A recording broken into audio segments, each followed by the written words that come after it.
It is beyond a shadow of a doubt that the main propagators of the Zanzibari slave trade were Indian Hindus. So the only issue at question is the Indian connection with the British, which is obvious. Just look at the East Indian Company. The Indians gained this power because of their backing up by the British. The British benefited because they had a market for their merchandise, because the wars were carried on with very specific merchandise.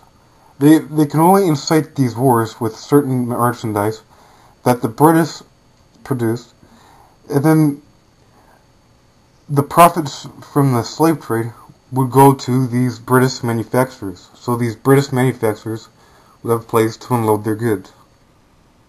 The actions of the British make sense on a completely economic point of view, because in West Africa they were able to manipulate to change it from slaves to palm oil, because the British then could unload their merchandise and get palm oil, because palm oil became more profitable for Britain in West Africa.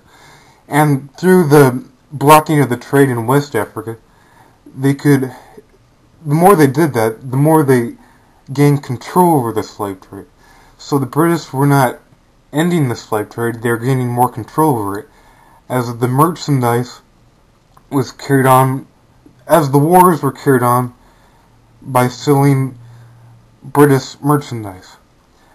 For example, the British unloaded so many cowry sales in Dahomey that it forced them to start using British merchandise as currency.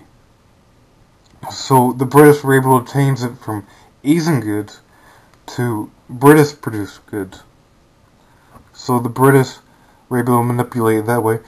So the British ultimately, through all these anti-slavery crusades, actually gained more control over the slave trade, and it was carried on, as I said, with British merchandise. And by moving it east, the slave trade to the east coast and through Zanzibar, the British had more control over it that way. So they were able to profit from more. Plus, one last thing, making it illegal raised prices, so they could profit from that way even more. So it makes perfect sense from a completely economic point of view.